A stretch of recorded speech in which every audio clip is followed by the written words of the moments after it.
Friends, welcome on my YouTube channel growth classes खेली। Class 10 में हम चैप्टर 5 स्टार्ट कर चुके हैं। Arithmetic progression. अर्थमेटिक प्रोग्रेशन क्या था? एक सीक्वेंस थी, एक सीरीज थी इस तरीके की, जिसमें डिफरेंस क्या था? हर टर्म्स के बीच में कॉमन डिफरेंस था। हम क्या करते थे, कोई भी सीरीज हमारे पास लिखी हुई होती है, जैसे 1, 4, 7, 10, 13, तो हम हर एक के बीच में डिफरेंस चेक करते हैं। यदि वो डिफरेंस सेम है, ठीक है, जो डिफरेंस हर जगह सेम आता है, तो यदि सेम डिफरेंस होता है तो उसको बोलते हैं कॉमन डिफरेंस। कॉमन डिफरेंस मतलब डी, और जब कॉमन डिफरेंस मिल जाता है, हमें डी मिल जाता है, तो इसका मतलब वो क्या है? एपी में है। अब हमें 5.1 की बात करते हैं, एनसीईआरटी 5.1। ठीक है, देखो कल हमने वो कंप्लीट कर ली थी लास्ट क्लास में। कैसे कंप्लीट कर ली? सर ने स्टार्ट तो की नहीं, खत्म कैसे हो गई? देखो खत्म कैसे हो गई, चेक करते हैं। उसमें क्वेश्चन नंबर जो फर्स्ट है वो वर्ड प्रॉब्लम वाले क्वेश्चंस हैं, उनके बारे में हम जो भी नेक्स्ट क्लास होगी, अभी जो मैं एंड टर्म निकालना सिखाऊंगा उसके जस्ट बाद होगी, क्योंकि उसमें कैलकुलेशन है। ठीक है, उसकी कैलकुलेशन हमें एपी तक लाके नहीं रोकनी, उसको पूरा सॉल्व करना है। ठीक है, पूरा सॉल्व करने के लिए उसको मैंने स्टॉप कर दिया है।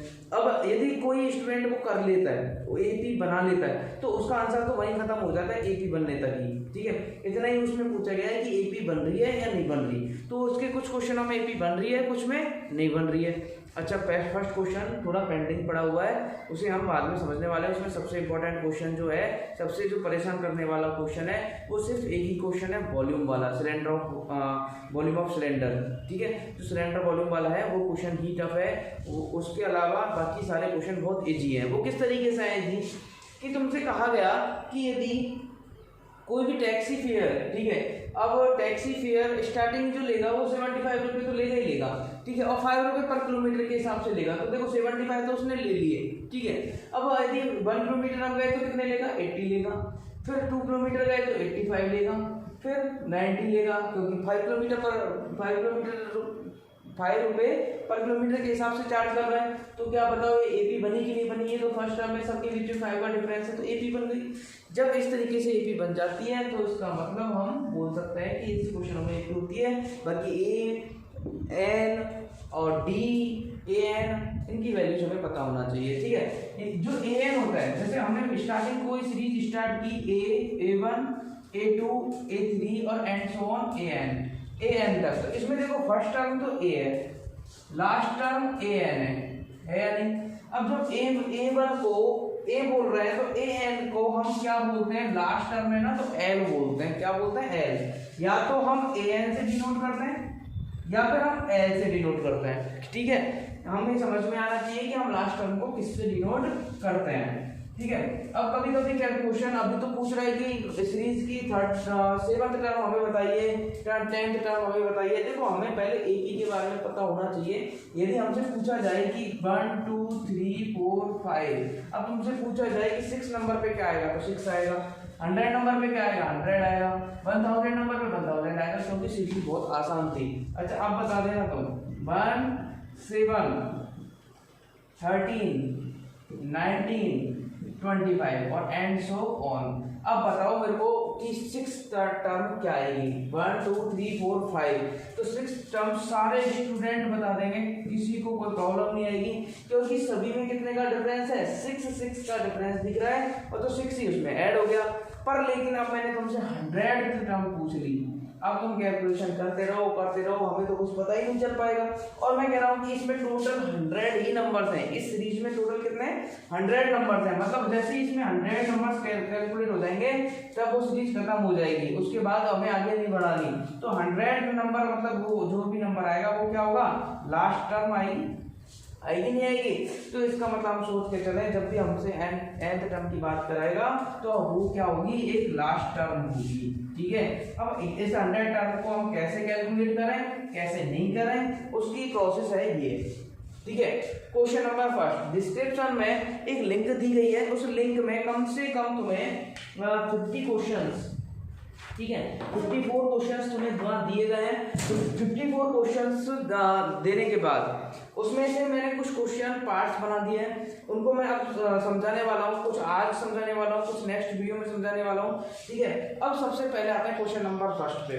देखो मैं चाहता हूँ कि तुम एनसीईआरटी के क्वेश्चन तो करो, उसको तो करना ही है, ठीक है, पर लेकिन एनसीईआरटी में हमारे पास बहुत कम क्वेश्चन है, प्रैक्टिस क्वेश्चंस नहीं है, ठीक है। लेकिन हमें इस एपी को इतना स्ट्रॉन्ग कर लेना है, एपी हमारी बहुत वर्क करने वाली है। आगे तक के क्वेश्चंस जितने भी टफ एडिशन आ जाते हैं, टफ मल्टीप्लिकेशन आ जाता है, तो उनको कहीं ना कहीं सॉल्व कर देता है। कई सारी टर्म्स का एडिशन आ जाए, कई सारी टर्म्स का एडिशन आ जाए, या फिर तुमसे पूछ लिया जाए इसमें पता ही नहीं कितनी टर्म्स हैं, यहाँ से यहाँ तक चल रहा है, तो वहाँ हमें एपी का ही यूज करना पड़ता है। अब जब एपी का यूज करना पड़ रहा है तो इसका मतलब एपी को आना भी चाहिए, और एपी आनी चाहिए तो इसका मतलब हमें प्रैक्टिस ज़्यादा करनी चाहिए। और प्रैक्टिस ज़्यादा करने के लिए जो मैंने डिस्क्रिप्शन में 54 क्वेश्चंस दिए हैं, उनमें से कुछ क्वेश्चन मैं अभी मना कर दूंगा कि इन क्वेश्चनों को तुम होल्ड रखना। उन क्वेश्चनों के लिए मैं ड्राइव करने वाला हूँ, डेरिवेशन ड्राइव करने वाला हूँ, तो उसके बाद उन क्वेश्चनों को करेंगे, ठीक है। कुछ 3 या 4 क्वेश्चन है, बाकी 54 में से 3 4 जब हट जाएंगे तो कितने बचेंगे 50। तो ये बाकी के 50 क्वेश्चन तो तुम्हें करने हैं। अब बाकी के 50 तुम्हें क्वेश्चन करना है, तो ऐसा नहीं कि सर ने बोल दिया और करना स्टार्ट कर दिया। जिस लेवल का क्वेश्चन मैं तुम्हें आज करा देता हूँ उसी टाइप के क्वेश्चंस तुम कंप्लीट कर लो, ठीक है। उस टाइप के ढूंढ देख लो कितने क्वेश्चन है। ऐसा नहीं कि हमने फर्स्ट क्वेश्चन सर ने कराया फर्स्ट का, ये क्वेश्चन नंबर फर्स्ट का सेकंड क्वेश्चन है, सर ने कराया क्वेश्चन नंबर फर्स्ट के सारे क्वेश्चन कर लिए। अब ऐसा क्वेश्चन पूरी 50 क्वेश्चन में है ही नहीं। उन 50 क्वेश्चन में ऐसा क्वेश्चन और भी मिल जाएगा जिसके अंदर इसकी वर्ड चेंज मिलेंगे। कैसे? एक एपी है जिसकी 18th टर्म पता करनी है, find 18th term of the AP. अब देखो 18th टर्म, 18th हम क्या बोल रहे हैं, जैसे हम 10th में है या नहीं। अब हम खुद 10 थोड़ी है, हम खुद 10 है या फिर हम 10th में है, तो 10th में, और फिर इन दोनों का वर्ड का मतलब हो जाता है, एक तो 18 टर्म्स, ठीक है, और एक 18th टर्म्स। 18 टर्म्स का मतलब है उस सीरीज में कितनी टर्म्स की बात हो रही है, 18 टर्म्स की बात हो रही है, 1 से लेके 18 टर्म्स तक की बात हो रही है। पर लेकिन 18th टर्म का मतलब है कि जब सीरीज स्टार्ट होगी तो 18वें नंबर पे जो नंबर आएगा उसकी बात हो रही है, उस नंबर की बात हो रही है जो 18वें नंबर पर आ रहा है। दोनों में डिफरेंस समझ में आया? इस टीएच के हटने और लगाने से क्या डिफरेंस है, बहुत अच्छा सा इसमें कंफ्यूज होने वाले हो, ठीक है। अभी तक कोई स्टूडेंट ऐसा नहीं बचा लास्ट ईयर जब से मैं पढ़ाने लगा हूँ कि कोई स्टूडेंट ऐसा हो इस टीएच की वजह से कंफ्यूज ना हुआ हो, पर लेकिन मैं क्लियर करके चल रहा हूँ पहले से। जब 18th टर्म और 18 टर्म्स, ठीक है, दोनों की बात हो रही हो, तो 18 टर्म्स का मतलब है सीरीज में कितनी टर्म्स है, 18 टर्म्स। पर्टिकुलर किसी टर्म की बात उसने नहीं की, कितनी नंबर ऑफ टर्म्स हो गए, कितने, n की वैल्यू 18 हो गई, ठीक है। पर लेकिन 18th टर्म का मतलब है कि जब सीरीज हम लिखने लगेंगे तो 18वें नंबर पर जो नंबर आएगा वही क्या है, 18th टर्म, मतलब A18। समझ में आया? हम क्या लिखते हैं, an लिखते हैं ना, an, तो an की वैल्यू कितनी होगा 18, और 18 की मतलब A18। जो यहाँ लिखा हुआ होगा वो 18th होगा, A18। समझ में आया नहीं आया? अच्छा चलो अब आ जाते हैं हम एक्सरसाइज पर, ठीक है, आर डी शर्मा एक्सरसाइज पर। अच्छा उससे पहले हम बात कर लेते हैं 5.1 की कैसे कंप्लीट हुई, ठीक है। अच्छा क्वेश्चन नंबर फर्स्ट हो गया। क्वेश्चन नंबर 2 में क्वेश्चन दिया हुआ है, ए और डी तुम्हें गिवन है, फर्स्ट टर्म और कॉमन डिफरेंस, और एपी का पता करना है। अच्छा क्वेश्चन नंबर सेकंड में एपी दे रखी है, तुम्हें पहले से ए पता करना है, मतलब फर्स्ट टर्म पता करनी है, और कॉमन डिफरेंस पता करना है, मतलब स्मॉल डी पता करना है, वो भी हम सीख चुके हैं। अच्छा क्वेश्चन नंबर 4 क्या है, हमें चेक करना है कि वो एपी है कि नहीं। चेक करने के लिए क्या करते हैं, डिफरेंस चेक करते हैं, और डिफरेंस यदि सेम आ जाता है तो एपी है, नहीं तो नहीं है। अच्छा यदि एपी है उसी के अंदर, यदि आंसर यस आ रहा है तो तुम्हें फर्स्ट टर्म और कॉमन डिफरेंस दोनों बताना है। फर्स्ट टर्म क्या है, जो सबसे पहले लिखा हुआ होता है, ठीक है, इस एपी में क्या लिखा हुआ है सबसे पहले √2, तो √2 फर्स्ट टर्म है। और कॉमन डिफरेंस वो होता है जो सबके बीच में डिफरेंस आया है, ठीक है। इसके अलावा उसने ये बोला है कि आल्सो फाइंड 3 मोर टर्म्स, मतलब 3 और टर्म्स भी पता करनी है, आगे की 3 टर्म। तो इसमें जब डी ऐड करोगे तो ये आ जाएगा, फिर इसमें जब डी ऐड करोगे तो ये आ जाएगा, और इसमें जब डी ऐड करोगे तो नेक्स्ट टर्म आ जाएगी। ऐसे करके हम नेक्स्ट 3 टर्म्स का भी पता कर सकते हैं। अब आते हैं क्वेश्चन पर। Question number first, 18th term of the AP, find 18th term find एक कॉमनली लिखा हुआ है क्वेश्चन नंबर फर्स्ट में, उसका सेकंड क्वेश्चन ये है, ठीक है।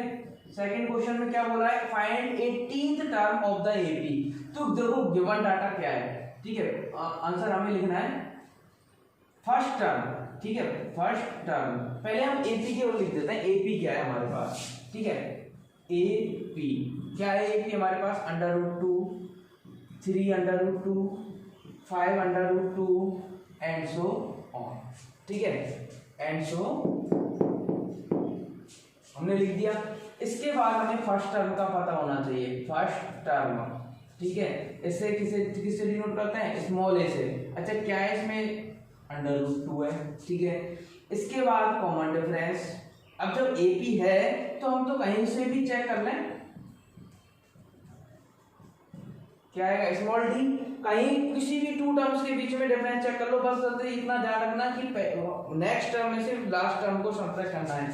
तो मतलब 3√2 में से हमें क्या सब्ट्रैक्ट करना है, √2, सेकंड में से फर्स्ट, थर्ड में से सेकंड, ऐसे सब्ट्रैक्ट हमें करना होता है। अच्छा √2 बात समझ में आ रही है। यहाँ जैसे हमने सब्ट्रैक्ट किया 3x माइनस x, कितने बचते हैं, 2x। ऐसे यहाँ 3√2 माइनस √1√2 करेंगे तो कितना बचेगा, 2√2। तो ये हो गया तुम्हारा कॉमन डिफरेंस। अच्छा इसमें देखो चेक करके 5 - 3 करेंगे 2 आ जाएगा ना, 2√2। ऐसा मत करना कि सर √2 से √2 कैंसिल हो गया, ऐसा नहीं होता। यहाँ जो इरेशनल नंबर्स होता है, इरेशनल नंबर का सब्ट्रैक्शन से उन्हीं तरीके से होता है जैसा हम वेरिएबल के लिए करते हैं। ये सपोज कर लिया करो ये वेरिएबल है, ये x है तो ये भी x होगा, 3x माइनस x करेंगे तो 2x आएगा, और x क्या माना था, √2 माना तो 2x मतलब x की वैल्यू √2 वापस से रख दो। इतना सा माइंड में चलाना है। अच्छा ए पता चल गया, डी पता चल गया, 18th टर्म मतलब 18th टर्म पता करनी है हमें। अच्छा ए क्या है, फिर यहाँ एन क्या है, एन की वैल्यू 18 हो गई, और ए एन हमें पता करना है। ऐसा ही तो है, ऐसा ही तो लिख रहा है कि 18th टर्म, जब 18 टर्म की बात हो रही थी तो एन, ठीक है, लेकिन 18th टर्म तो ए 18, तो मतलब ए 18 पता करना है हमें। तो एन तो हमें दे जाता है, ये एन में नंबर है, मतलब एन जो एन लास्ट नंबर होगा वही हमारे पास क्या होगा, एन की वैल्यू होगी। अच्छा लास्ट नंबर पे हम पहुंचने के लिए अब 18 के में निकालना है, तो ए एन का फॉर्मूला सबको आना चाहिए, ए एन, या फिर ए एन को एल से भी डिनोट कर सकते हैं। लास्ट टर्म हो सकती है, लास्ट टर्म क्या पता इस सीरीज में 18 ही टर्म्स हो, तो ठीक है एल से भी हम डिनोट कर सकते हैं, ठीक है। एल से अभी डिनोट इसलिए नहीं कर रहे कि सीरीज के बारे में हमें नहीं पता, चलो हम एल को बाद में यूज में ले लेंगे। ए एन क्या फॉर्मूला होता है, ए प्लस एन माइनस 1 डी, सबको पता है कैसे आया, ठीक है, ड्राइव कर पाया मैंने ये फॉर्मूला। इसके बाद ए की वैल्यू क्या है, यहाँ ए की वैल्यू है √2 प्लस एन की वैल्यू क्या है 18 -1 मल्टीप्लाई डी की वैल्यू क्या है 2√2, इसको मैंने सॉल्व किया, √2 तो यहाँ है ही, प्लस 17 मल्टीप्लाई 2√2। अच्छा मैंने √2 को एज इट इज लिखा, इसके बाद 17 2 जा 34√2, ये 1√2 है, वो 34√2 है, कितना आ जाएगा 35√2। अच्छा यदि हम बात करें 18वीं टर्म, ठीक है, यहाँ हमें ए तो था ही, एन की वैल्यू क्या थी 18, तो ए 18 की कैलकुलेशन करने पर कितना आ गया 35√2। कितना आसान सा क्वेश्चन था, ठीक है, हमने वैल्यू पुट की और आंसर हमारा निकाल लिया। ध्यान रखना तुम्हारा जो 5.2 में एनसीईआरटी के अंदर जो क्वेश्चन नंबर फर्स्ट है उसमें ब्लॉक बना हुआ है ए डी एन और ए एन, 3 चीजें तुम्हें गिवन है, फोर्थ पे ब्लैंक बना हुआ है, क्वेश्चन मार्क लगा हुआ है, कुछ भी, तो तुम्हें एक उनमें से कुछ कोई भी पता करना है। अब कैसे पता करना है, देखो सबसे पहले ए एन निकालना तो तुम सीख गए, अब यदि तुम्हें और ए डी एन में से कुछ और निकालना हो, ठीक है, तो कैसे निकालते हैं, उसके लिए नेक्स्ट क्वेश्चन देखो। नेक्स्ट क्वेश्चन सामने लिखा हुआ है, क्वेश्चन नंबर सेकंड है, सेकंड का हमने थर्ड पार्ट हमने सॉल्व करने के लिए लिखा है, which term of the AP, which term of the AP, AP क्या है 4 9 14 एंड सो ऑन, ये जा गया देखो इसके बाद, ठीक है, मतलब यहां तक एपी है, ठीक है, 4 9 मतलब इसको हम लिख लेते हैं, एपी क्या है 4 9 14 और एंड सो ऑन, इसके बाद पता ही नहीं है। ठीक है, एपी है, ध्यान रखना एपी है तो 3 टर्म्स बहुत है, कह दिया उसने एपी है, क्वेश्चन कुछ भी कह सकता है। ठीक है, इज 254 मतलब एपी की इज एपी, ठीक है ये हमने पढ़ लिया, एपी की कौन सी टर्म 254 है, कौन सी टर्म 254 है, मतलब हमने सोचा कि ये एपी चलती गई और चलती गई कहां तक चली, 254 तक चली। ठीक है, इसके बाद आगे नहीं गई, मतलब ये फर्स्ट टर्म वो लास्ट टर्म, ऐसी तो बात है। तो इसका मतलब हमें यहाँ क्या मिल गया, फर्स्ट टर्म मिल गई। ठीक है, फर्स्ट टर्म ए क्या मिल गई, ए 4 मिल गया। ठीक है, इसके बाद हमें कॉमन डिफरेंस की बात करें, common difference D is equal to कितना मिल गया, 9 माइनस 4 इज इक्वल टू 5, ये 5 मिल गया। अच्छा हम बात करें ए एन की, लास्ट टर्म की। ठीक है, लास्ट टर्म, ठीक है, या nth टर्म, जो भी कुछ भी कह सकते हैं, ए एन बोल सकते हैं हम इसको। ठीक है, या फिर एल बोल सकते हैं इसको हम। कितना मिल गया हमें, 254, क्योंकि ये ऐसे नंबर पर मिला है जिसका हमें पता नहीं कि ये कौन से नंबर पर आने वाला है। इसके बीच में यदि हम टर्म्स का पता चल जाए ना कितनी टर्म्स है, तो हम काउंट कर लें कि इतनी टर्म्स है तो इतनी टर्म पे आने वाला है। अब यदि मान लो सपोज करो कि 2 लाख में 2 लाख नंबर पे आने वाला है, तो हम क्या काउंट ही करते रहेंगे, हमारा कैलकुलेशन आ जाए, हमारी कैलकुलेशन हो जाए तो उसी से पता चल जाएगा। अच्छा ये nवें नंबर पर लिखा हुआ है तो ए nth हो गया, nth टर्म हो गई। nth टर्म को कैसे डिनोट करेंगे, ए एन से डिनोट करेंगे। अब इसके बाद हमें नंबर ऑफ टर्म्स पता करना है, ये तो पता करना है नंबर ऑफ टर्म्स। यदि हमें पता चल जाए इस सीरीज में यहाँ से लेके यहाँ तक कितने नंबर है, तो हमें पता चल जाएगा ये कौन से नंबर की टर्म है। सपोज करो ये 60 नंबर की टर्म है, सपोज कर लिया हमने, इसमें टोटल में कितनी टर्म है, 60, तो ये 60 नंबर पे आ रहा होगा। ऐसे तो है कि जब यदि एपी के अंदर 60 टर्म्स हैं तो लास्ट टर्म जो होगी वो 60वें नंबर की होगी। तो नंबर ऑफ टर्म्स मतलब n is equal to question, ये हमें फाइंड करना है। मतलब क्या मिला, a मिल गया, d मिल गया, a n मिल गया, n हमें पता करना है। अच्छा फॉर्मूला तो हमारे पास सेम वही है, देखो कैसे है, सेम वही कैसे, हमें पता है कि a n is equal to a plus n minus 1 d होता है। ठीक है, यदि इसी फॉर्मूले से हम n का फॉर्मूला बनाएं तो बना सकते हैं कि नहीं बना सकते, बना सकते हैं। और यदि हम डायरेक्ट वैल्यू पुट करना चाहें तो डायरेक्ट वैल्यू पुट कर सकते हैं। देखो n का फॉर्मूला बनाते हैं, इसमें से a n माइनस a, सबसे पहले a ट्रांसफर किया, n माइनस 1 बच गया, d मल्टीप्लिकेशन में, तो d मल्टीप्लिकेशन में तो डिवाइड में ले आओ। ठीक है, उधर अब क्या बच गया, n माइनस 1 को भी ट्रांसफर कर दो, क्या बन जाएगा, n का फॉर्मूला बन जाएगा। ठीक है, पर लेकिन ऐसा ना करके हम क्या कर रहे हैं, हम वैल्यू पुट कर रहे हैं। ठीक है, n की वैल्यू कितनी है, a n की 254, a की वैल्यू कितनी है 4 plus n minus 1, n minus 1 मतलब n का तो हमें पता नहीं, माइनस 1 हम हो नहीं पाएगा तो एज इट इज लिख दिया, d इज इक्वल टू 5। 4 को इधर ट्रांसफर कर लें क्योंकि ये तो सिंगल टर्म है, ये सिंगल टर्म है तो ये तो ट्रांसफर हो सकती है।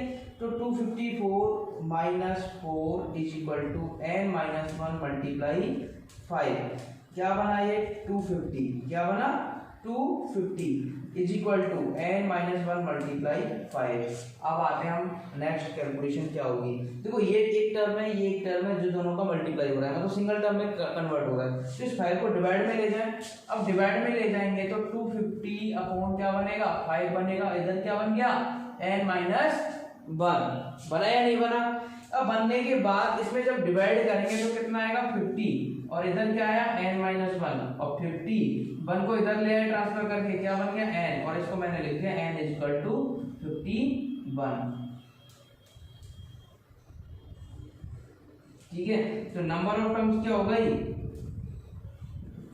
यदि तुमसे पूछा जाए नंबर ऑफ टर्म्स, तुमसे बोल दिया जाए कि इस, यदि तुमसे कह दिया जाए एक एपी ये है, क्या है, एक एपी ये है, find the number of terms in AP, इस एपी के अंदर नंबर ऑफ टर्म्स पता करो, तो तुमसे ये कहने की जरूरत है कि ये कौन से नंबर की टर्म है, ये पूछा है तुमसे तो ये कह रहा है कि ए है, डी निकाल लो, लास्ट टर्म दे रखी है तो इसका मतलब तुम्हें पता ही करना ही क्या है, एन की वैल्यू पता करनी है, नंबर ऑफ टर्म्स पता करनी है। तो अब हम बोल सकते हैं A51 इज इक्वल टू 254, क्योंकि तुमसे क्वेश्चन पूछा गया था कि 254 कौन से नंबर की टर्म्स है, तो A51 क्या है 254। समझ में आया? जब तुमसे पूछा जाता है कि इस एपी के अंदर नंबर ऑफ टर्म्स कितनी है तो एन पे यहाँ क्वेश्चन पे यहाँ नंबर ऑफ टर्म्स पे ये क्वेश्चन खत्म हो जाता। लेकिन अभी क्या लिखना है हमें A51 इज इक्वल टू 254। इसका मतलब समझ में आया नहीं आया? क्या मिला था तुम्हें? ए मिला था, डी मिला था, एन मिला था। इस बार क्या पता किया था तुमने? एन की वैल्यू पता की थी। इससे पहले वाले क्वेश्चन में क्या पता किया था? एन पता किया था। ठीक है, अब हम नेक्स्ट क्वेश्चन पर आ जाते हैं। क्वेश्चन नंबर सेकंड का एक फिफ्थ पार्ट है। ठीक है, फिफ्थ पार्ट में क्या लिखा हुआ है देखो, समझ में आना था। इसमें प्रॉब्लम हो सकती है कि क्वेश्चन को समझने में प्रॉब्लम हो जाए। समझने में कैसे प्रॉब्लम? देखो, which term of the AP, AP की कौन सी टर्म, ठीक है, इसी की खुद की, ठीक है, एट्स मतलब स्वयं की फर्स्ट नेगेटिव टर्म है। फर्स्ट नेगेटिव टर्म है मतलब कौन सी इसकी फर्स्ट नेगेटिव टर्म होगी? मतलब कोई एपी है, एपी हम लिखते गए 5 4 3 2 1 0 -1 -2 -3, ये एपी इस तरीके से लिख रही है। ठीक है, इसमें फर्स्ट नेगेटिव टर्म जो है वो कौन सी टर्म है, मतलब कौन से नंबर की टर्म है? Which term of the AP is it's first negative term. तो ये कौन से नंबर की टर्म है? काउंट करना, 1 2 3 4 5 6 7, सेवंथ नंबर की टर्म है।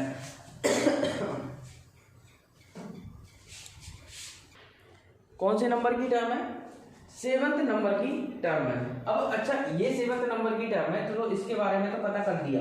ठीक है, ये तो काउंट हो गए क्योंकि ज्यादा नंबर नहीं थे। इसको कर दिया मैंने अरेंज। अब मेरे पास जो एपी लिखी हुई है वो एपी ये है 121 117 113, और हमें ये टर्म, ऐसी टर्म पता करनी कि जो अब लास्ट टर्म हो वो नेगेटिव टर्म हो। अच्छा देखो, अब हम नेगेटिव टर्म का तो कैसे पता करें? सब्ट्रैक्ट करते रहें, 15 20 16 मिनट के बाद हमें पता चलेगा कि सब्ट्रैक्ट करते करते हम उस नंबर तक पहुंच गए। लेकिन एक वो प्रोसीजर नहीं है। प्रोसीजर क्या है? प्रोसीजर हम करने वाले हैं, इस तरीके से कैलकुलेशन करने वाले हैं, पर लेकिन हमें इतना पता है कि जब नेगेटिव टर्म आएगी, ठीक है, इधर से हमने स्टार्ट किया और सीरीज नेगेटिव होती जा रही है, कम होती जा रही है। ठीक है, कम हो रही है ना हर बार टर्म, जब ज्यादा होती है तो पॉजिटिव ही आता है, जब लेकिन कम होती जाती है तो पॉजिटिव से हटके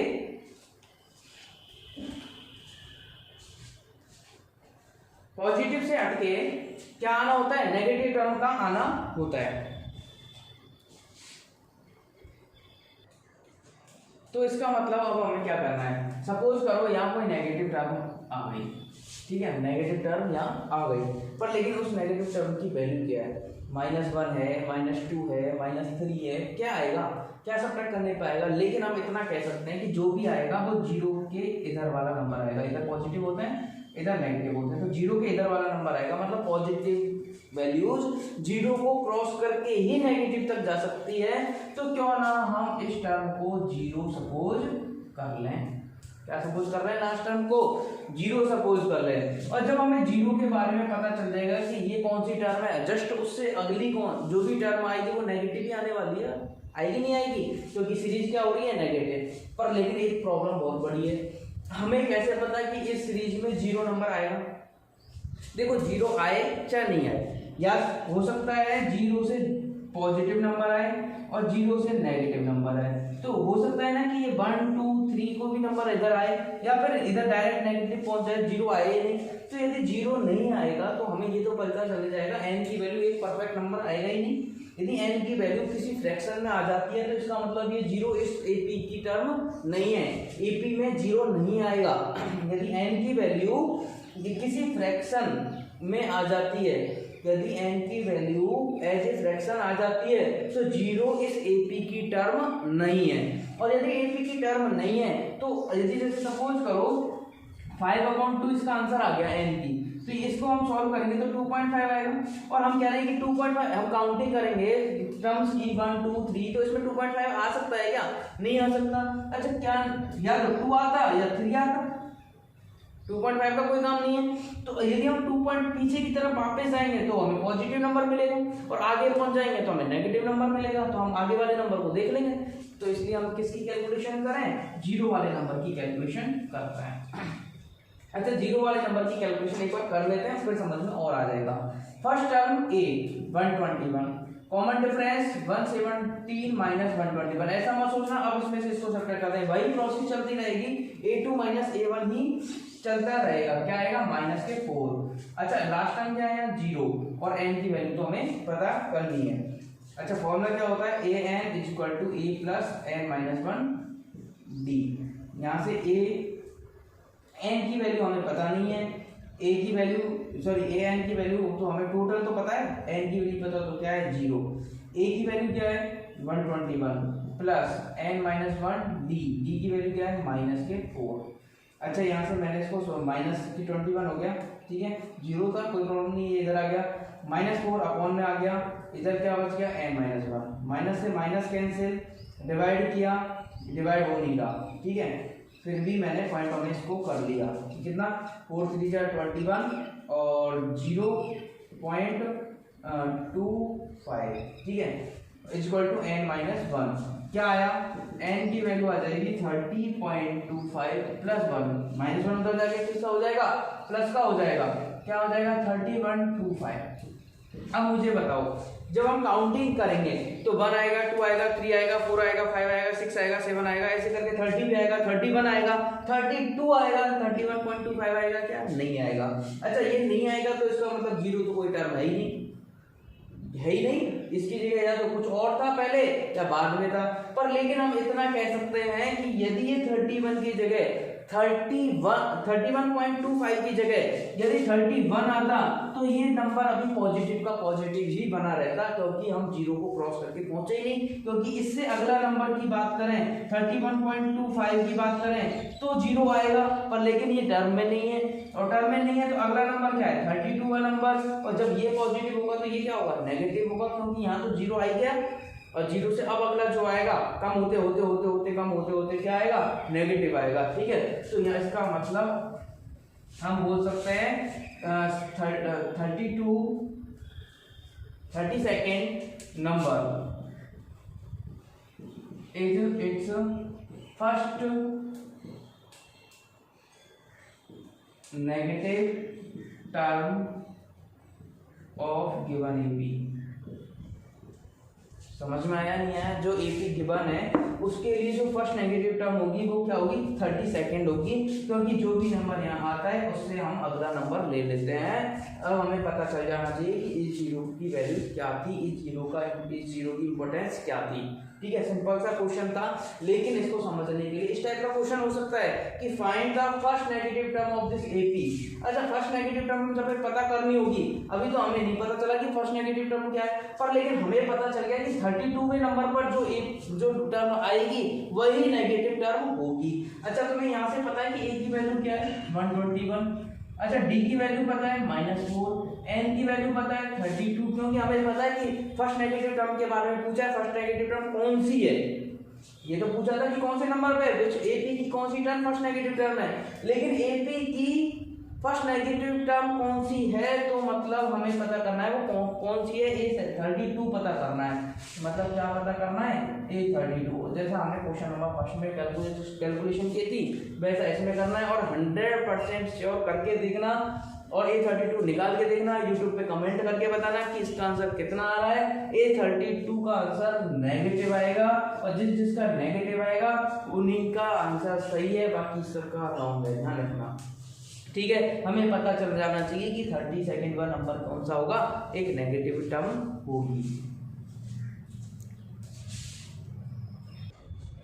ठीक है। आज के लिए अभी जो हमने एपी पढ़ लिया है, एपी के क्वेश्चन नंबर फर्स्ट जो मैंने डिस्क्रिप्शन में जो लिंक में जो क्वेश्चन दिए गए हैं उनमें क्वेश्चन नंबर फर्स्ट और क्वेश्चन नंबर सेकंड, ठीक है, दोनों को बहुत अच्छे से करके देखना। इसके टाइप के क्वेश्चन और भी जो हैं इसके अंदर, इसी एक्सरसाइज के अंदर जो यहाँ क्वेश्चन लिखे हुए हैं 50, इनमें से जो क्वेश्चन तुम इस पे डिपेंड, यदि तुम्हें ए डी एन ये सब मिल जाते हैं तो ए एन फाइंड करना है, और यदि तुम्हें ए DAN मिल जाता है तो n फाइंड करना है, ठीक है। नंबर ऑफ टर्म्स पता करनी है, क्वेश्चन को पढ़ने की कोशिश करना, क्वेश्चन को समझने की कोशिश करना और पता करके देखना कि कितने तुम क्वेश्चन कर सकते हो, ठीक है। ज़्यादा से ज़्यादा स्टूडेंट तक ये लिंक को शेयर करो और जिसने अभी तक चैनल को सब्सक्राइब नहीं किया है वो चैनल को सब्सक्राइब करो। नेक्स्ट क्लास में हम question number 3rd 4th 5th इनके बारे में बात करने वाले हैं, आगे के क्वेश्चनों के बारे में बात करने वाले हैं, ठीक है। मैंने बहुत अच्छे से तुमको समझा दिया है, फिर भी यदि कोई प्रॉब्लम है तो आगे की क्लास में वो कंप्लीट प्रॉब्लम सॉल्व हो जाएगी, ठीक है। आज के लिए इतना ही, थैंक यू सो मच।